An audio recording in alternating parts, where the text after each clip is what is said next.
Well, the desire is admirable to cut back the supply of painkillers being abused, but legitimate patients say there are unintended consequences, and they're paying the price. And it's becoming a real hassle for people with legitimate pain. Chuck Rohde has been taking painkillers for years to ease chronic back and leg pain. But now he and many other patients say they're being forced to shuttle between pharmacies to get their prescriptions.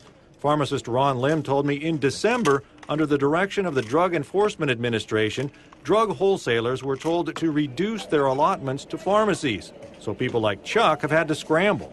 Why should we suffer and have to run back and forth, back and forth, back and forth? Like I say, it's an added expense we don't have to run around and shop one pharmacy to the next pharmacy to the next just to get a month's worth of pills so you can have some relief of the pain you live with. Lim says he's getting half the supply he got before, so he's not only not taking any new patients, he's been put in an uncomfortable position.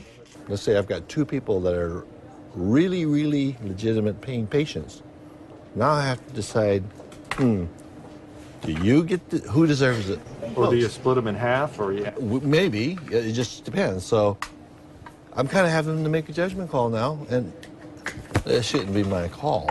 And Chuck and Ron both told me while there might be fewer pills on the street, they're much more expensive, maybe even for those who need them, but now can't get them at a pharmacy.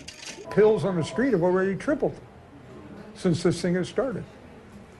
So it's crazy. The black market is just like anything else. It's supply and demand. It drives up the money for the bad guy. Have you had to do that? Or? No, I'm lucky. I haven't had to do that, but I have a couple of friends that have. And they've already told me that it's really tough out there right now for people who are legitimately in pain.